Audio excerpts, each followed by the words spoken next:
Tudo bem, pessoal? Estamos de volta, pois é, podcast Blog da Eliomar, onde a gente discute política, economia, a cidade, o Brasil. E como está pesado o Brasil, não é?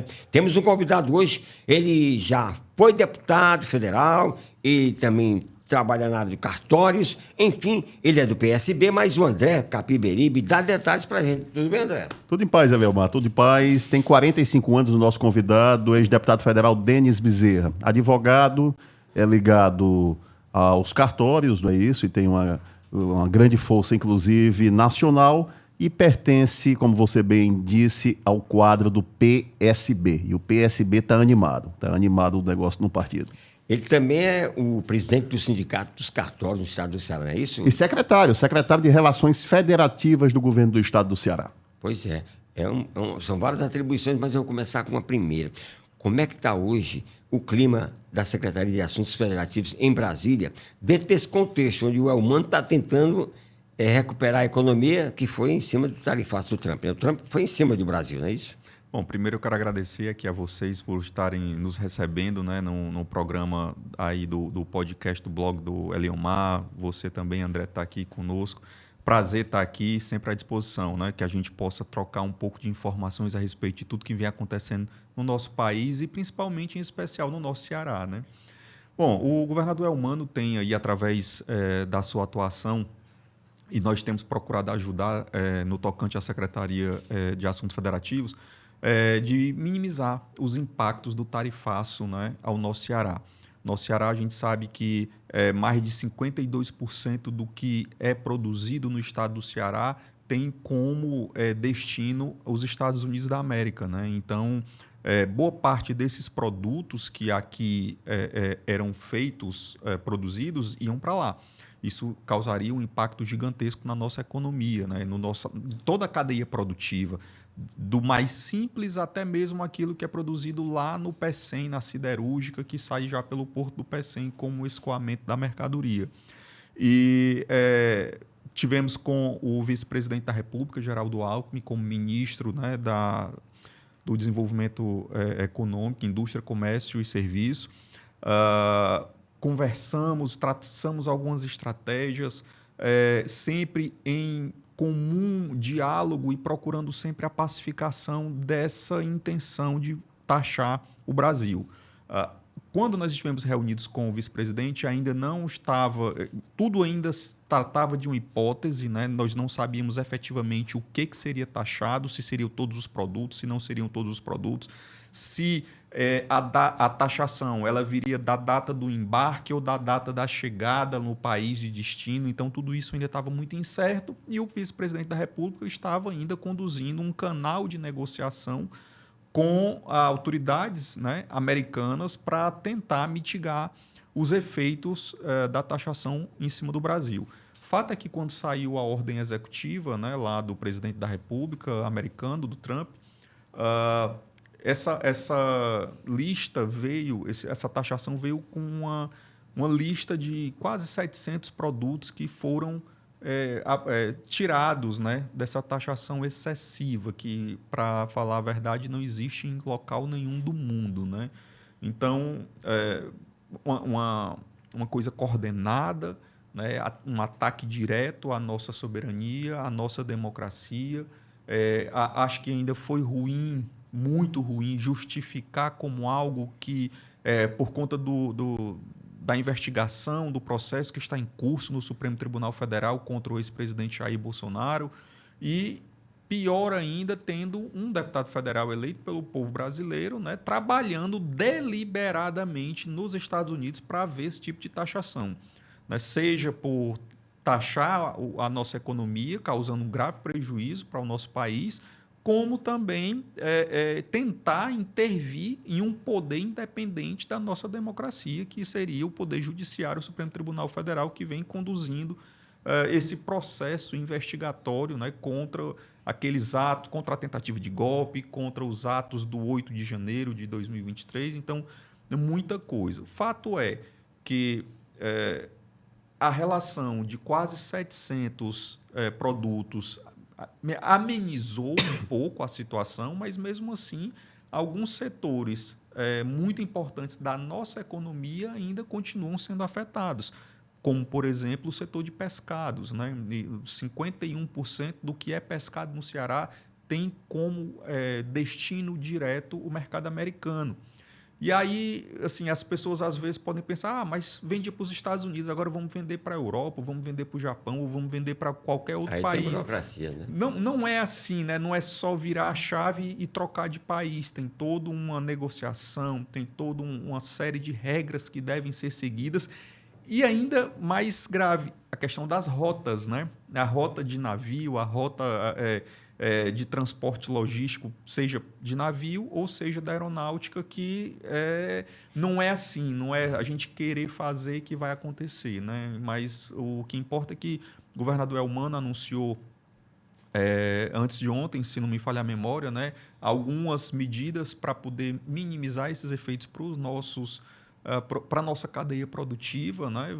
Temos que esperar realmente mais alguns dias para poder ver como que isso vai se comportar, ou se o canal de negociação que ainda existe entre o Brasil e os Estados Unidos vão conseguir melhorar ainda mais, né, essa lista, ou tentar reduzir a alíquota de 50% que foi imposta, né, aos produtos brasileiros. Então, assim, a gente ainda tem muito caminho a andar. Acho que os últimos episódios políticos que aconteceram nos últimos 2 dias, né, com a decretação da prisão domiciliar do ex-presidente Bolsonaro e com a ocupação efetiva do Congresso por parlamentares, ainda vai ter um desenrolar e uma influência direta nessa conjuntura que está, como eu falei, ainda ser desenvolvida. Ou seja, a eleição de 2026 já foi antecipada, né? A presidencial também, né? Eu acho que a eleição de 2026 ela se antecipou desde o ano passado, né? Então, desde 2024, a gente já, na eleição municipal, a gente já tem visto o movimento de pensar, fazer 24, mas já pensando em 26, né? Pelo menos esse foi o sentimento que eu tive aonde eu andei no estado do Ceará, né, durante a campanha de 2024. Deputado, em 8 de janeiro de 23, o senhor era deputado ainda, né? Já que os deputados só assumem em 1º de fevereiro. Como é que o senhor avalia aqueles atos? Foi de fato uma tentativa de golpe? Qual a avaliação do senhor? Olha, eu não tenho dúvida que ali houve uma tentativa de golpe. Eu ainda estava como mandato, embora tivesse no recesso, no último recesso parlamentar, né, que sempre acontece no mês de janeiro. Eu estive em Brasília no dia 6 e dia 7, né, então bem prévio, o clima dentro de Brasília, pelo que eu pude vivenciar, estava bem tranquilo, não tinha uma fumaça de que aquilo pudesse acontecer, pelo menos que eu tenha percebido naquele momento. Então, todos fomos surpreendidos por aquilo. Mas o detalhe mais importante é que eu acho que, assim, ao meu sentir, o golpe começou ainda em 2022, né? Essa tentativa de golpe, ela começou em 2022. Hoje nós temos ciência de diversos fatos que já foram elucidados através das investigações, que houve tentativa, houve minuta, houve reuniões que pensava-se e se coordenava como as atitudes e como as condutas seriam feitas para atingir aquele objetivo de perpetuação do poder, de se manter no poder. Então, eu não tenho dúvidas que talvez pela refugada que o ex-presidente deu, porque afinal de contas todos ficaram esperando, né, a afirmação dele, vamos lá, vamos startar o projeto que foi elaborado. Ele refugou. No que ele refugou, na minha visão, algumas outras peças que ali compunham o círculo fechado dele, né, o círculo mais... tentaram, de alguma maneira, ainda influenciar ali aquele momento em que a gente vivenciou toda aquela baderna lá no Congresso, no Supremo, na Presidência da República, e que, assim, marcaram de maneira... Como esses 2 últimos dias também marcaram a história do nosso país, né? Os 2 últimos dias da ocupação, que é na minha visão, uma outra tentativa de golpe agora de pessoas com gravata e paletó dentro do Congresso Nacional. Que se frise que já se tornou público que um assessor do ex-presidente Biden, um assessor militar, esteve no Brasil veio dar o recado, né, que os Estados Unidos não permitiriam nenhum tipo de aventura fora da Constituição. Como é que está a questão no PSB, deputado? O senador Cid não quer, pelo menos afirma que não quer reeleição.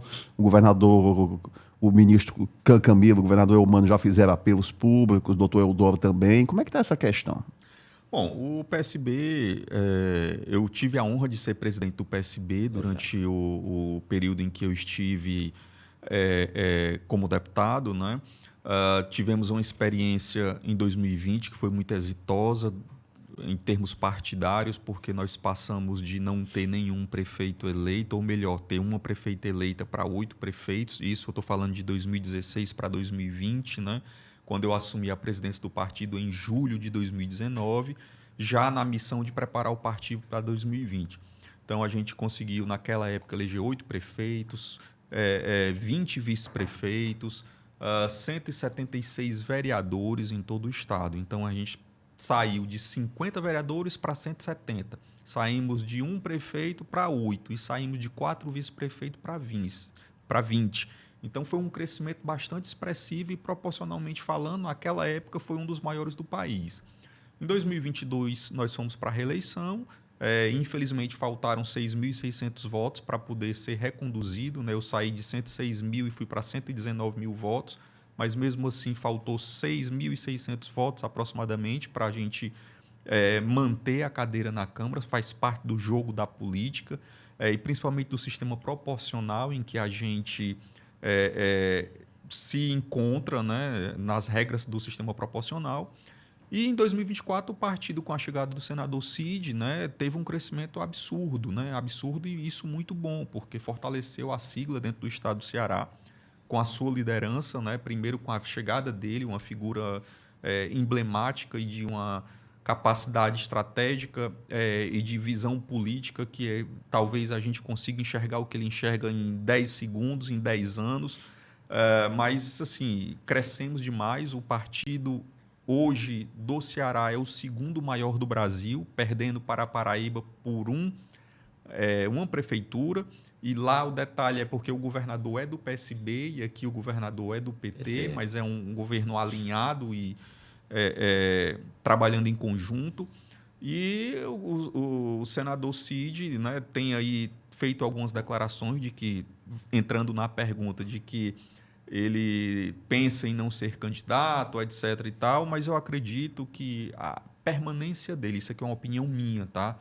A permanência dele com o seu mandato de senador, com a sua história, com a sua experiência, ela se faz necessária para o nosso estado do Ceará e para o próprio Brasil, dentro de um congresso que a gente tem visto atitudes infantis e irresponsáveis de pessoas que não sabem se comportar como um parlamentar e que, assim, não entendem o mínimo de liturgia do cargo, né? Então, eu digo o que eu quero dizer com isso, porque toda atividade que você vai exercer, seja de um jornalista, seja de um médico, seja de um advogado, de um tabelião, tem que ter um mínimo de conduta, né, que é a pauta, é a regra daquela atividade. E um parlamentar também tem as suas regras, né? Muito embora você ser um deputado, você ser um vereador,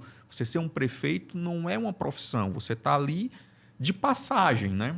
Foi um mandato conferido pelo povo e que ele tem um período certo para terminar. O Cid está querendo Júnior Mano, está insistindo em Júnior Mano, deputado federal, que tem questionamentos, teve a operação da PF. Como é que o senhor vê isso? Olha, o Júnior Mano tem todo o direito de se colocar como candidato e de receber apoios e costurar apoios, né, de todas as formas. Quem vai decidir isso realmente lá no final vai ser o povo, né? O povo cearense. Mas o PSB quer, a maioria quer? A gente, internamente, partidariamente falando, ainda não discutiu nem conversou sobre isso, né? Não sei assim, o que realmente pensa-se a respeito disso. Eu ainda não conversei com o Júnior, né, o deputado Júnior, fui deputado junto com ele. A gente não conversou, nós íamos conversar, mas acabou que desencontrou a agenda, né? Tanto a dele como a minha são muito dinâmicas e a gente não conseguiu conversar. Eu tenho conversado com o senador Cid, né? Ele tem colocado isso como uma hipótese de ser trabalhada, e aí Não eu é uma acho que condição isso... para ele apoiar, não é humana a reeleição? Não sei, aí eu já foge da minha alçada, né? Mas, assim, eu acho que tudo isso vai ser discutido e definido mesmo em março do próximo ano, e olhe lá se não for para junho, já nas vésperas ali das convenções partidárias, porque na política tudo é dinâmico, né? Então, uma coisa que às vezes de manhã está certa, de tarde já não está, e aí vai de acordo com a conjuntura naquele momento. Mas, como eu falei, né? O Júnior Mano tem liberdade para tentar trabalhar essa conjuntura, né? E disputar, se for o caso, e a escolha do partido também, o Senado Federal. Então, O senador Cid Gomes, que tem um nome a zelar por toda a trajetória do Cid, por tudo que ele já fez pelo estado do Ceará, ele é muito enfático ao defender o deputado Júnior Mano. Sobrou até para o Gilmar Mendes, né? Sobrou até para o ministro Gilmar, uma briga que o deputado Júnior teria com o Chiquinho Feitosa, que é cunhado do Gilmar Mendes. O Gilmar é casado com a irmã dele. Como é que o senhor vê essas denúncias feitas em cima do deputado Júnior Mano? olha, eu vou ser sério contigo, eu não analisei o processo, tá? Eu não fui atrás de informações a respeito disso, até porque eu acho que isso é um papel do próprio judiciário, né? Eu, como que venho do sistema judiciário, né? Sou advogado, sou bacharel em Direito e hoje atuo dentro da parte extrajudicial, né? Como presidente do Sindicato dos Notários, Registradores e Distribuidores do Estado do Ceará. Eu não fui atrás de informações a respeito desse assunto, né? E aí eu acho que o judiciário tem a sua independência para tanto fazer a investigação como também para punir, se for o caso. Mas eu acredito que a gente deve esperar aí o desenrolar da investigação, né, da apuração, e deixar nas mãos de quem realmente tem a competência para isso, que seria o Poder Judiciário.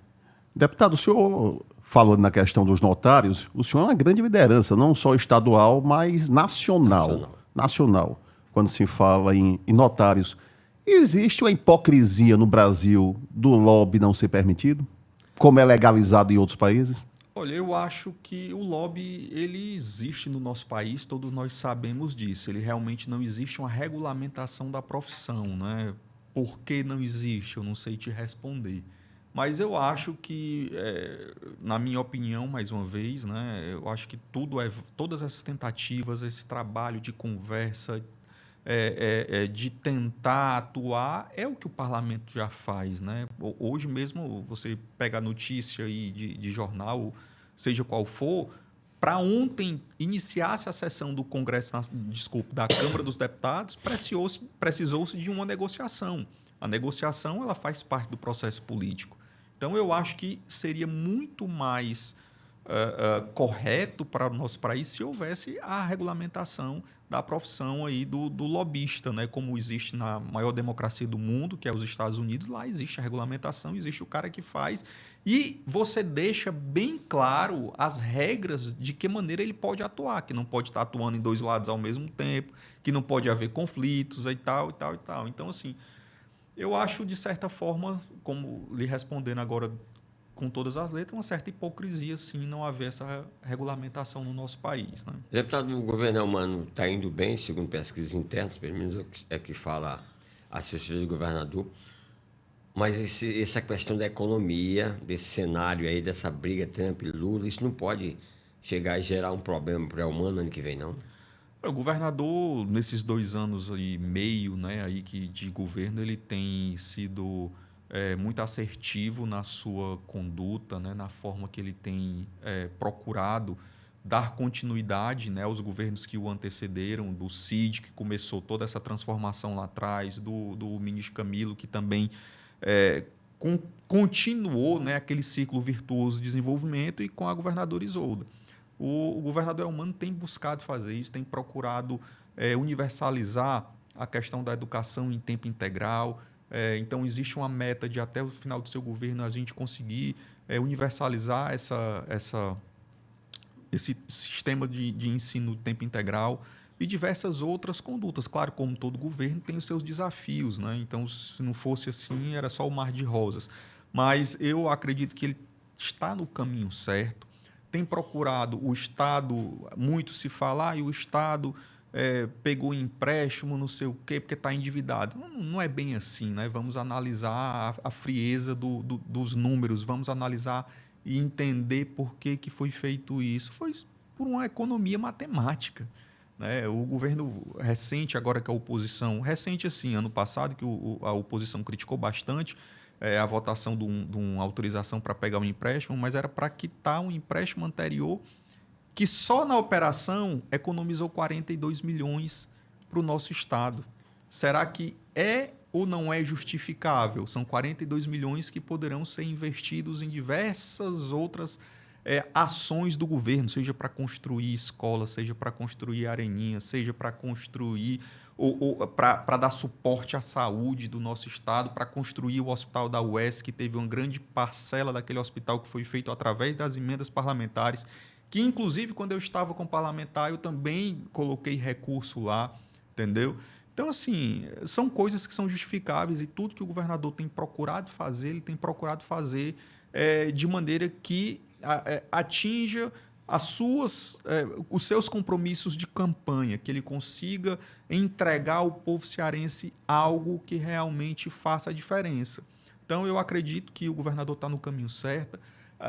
Essas questões do tarifaço a gente vai ter, como eu falei há pouco, esperar mais um pouco para entender como é que vai ser, se desenrolar, se haverá impacto ou não, né, na nossa economia de maneira direta.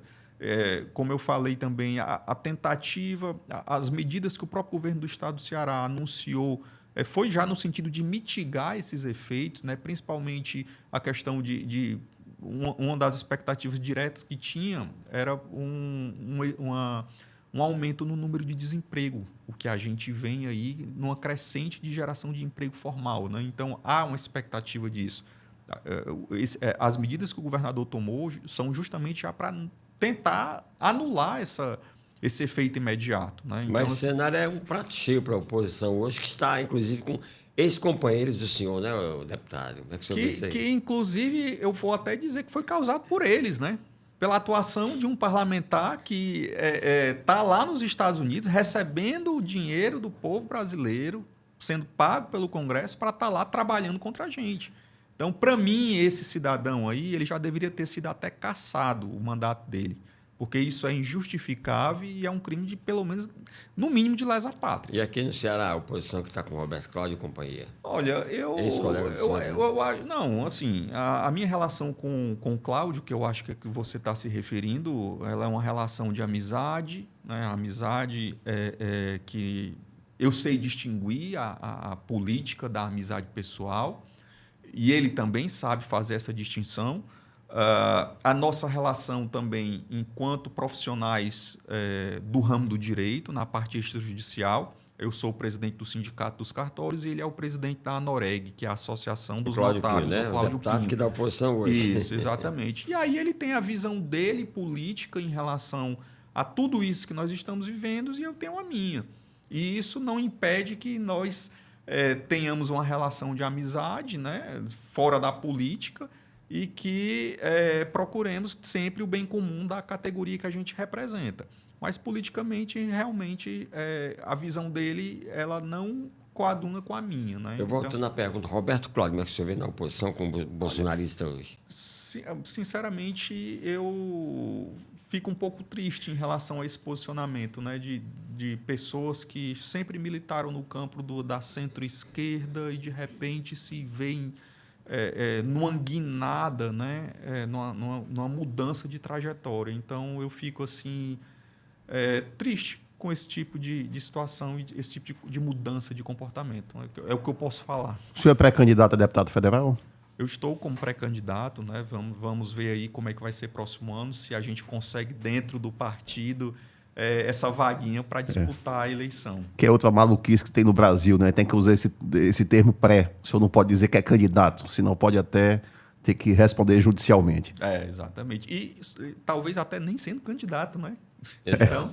Então a gente tem que ter essa cautela, mas assim, eu estou me colocando como pré-candidato, né? O próprio partido, isso nacionalmente já conversou comigo, pedindo, estimulando a candidatura. Eu que hoje estou como membro da Executiva Estadual, sou membro da Executiva Nacional, também do partido, né? Então, conversei bastante com o nosso presidente nacional atual, que é o prefeito de Recife, o João Campos. Nós somos colegas deputados na Câmara, né, em 2019 até 2020, quando ele eleito foi. E ele tem conversado bastante comigo, sempre estimulando, dizendo da necessidade do partido voltar a ter um representante, palavras dele, como eu, pelo Estado do Ceará, lá na Câmara dos Deputados. Deputado, nós estamos chegando ao final aqui, mas a gente sempre pergunta, né, André? Sim. Para quem o senhor serviria um cafezinho gostoso, deputado, hoje? Hoje eu acho que pela sua conduta, principalmente nesses momentos de mais tensão aí que aconteceram nos últimos dias, para o governador Elmano, que teve a paciência, que teve a sabedoria e a altivez de estar procurando de todas as formas mitigar os efeitos desse tarifaço aqui para o nosso Ceará, sempre pensando no povo primeiro. E quem não merece um cafezinho tão especial? Olha, aí quem não merece de jeito nenhum é a família Bolsonaro e os Bolsonaros, porque esses aí têm feito um desserviço para o nosso povo, né? Então, eu acredito que esses aí não merecem de jeito nenhum. O senhor falou no deputado Eduardo Bolsonaro, Eliomar, a gente chegou a um ponto para ver como o Brasil está de cabeça para baixo, que temos um senador da República, o Brasil tem um senador da República que se diz como espião do governo americano. O Marcos Duval. Isso é uma loucura sem pé nem cabeça. Eu acho que ele se diz e ainda comprovou, porque na foto que ele postou, ele estava lá com um passaporte americano, né? É verdade. Um passaporte, o diplomático, o vermelhinho, lá que ele tem direito como parlamentar, e ao lado o passaporte americano. Que eu acho, na minha opinião, que naquele dia que ele postou aquela foto que ele estava de saída do país, ele ficou com medo de ser impedido com o passaporte brasileiro, mesmo diplomático, e estava com o sobressalente ali na mão para poder fugir de alguma forma de qualquer tipo de sanção. É né? o patriotismo, né, deputado? E aí é que a gente acredita como é que essas pessoas são tão patriotas, né, desse jeito, para fugir do seu país, para idolatrar a bandeira americana, idolatrar outros tipos de valores e não estar presente no nosso país, vendo a realidade do nosso povo, vendo a realidade do interior do Nordeste, lá do Norte, que tem todas as suas dificuldades, num país continental como o Brasil, e que o parlamento hoje, e aí a gente não está falando sobre isso, mas eu vou jogar aqui talvez para um outro momento que a gente possa conversar, o parlamento buscar, né, tá buscando suprimir o executivo, né? Então, assim, hoje, na minha opinião, a gente vive um semi-parlamentarismo, parlamentarismo disfarçado, então, alguma coisa desse tipo. Então, eu acho que tem que haver uma reorganização aí para poder a gente voltar ao trilho normal. Com essa sua ideia aí, com essa expectativa, né? A gente termina o nosso podcast desejando a você que faça o que, André? Tem que compartilhar, tem que curtir. E a likezinha, né? Exatamente. Vai lá no sininho, a likezinho. E até a próxima. E não volte, não.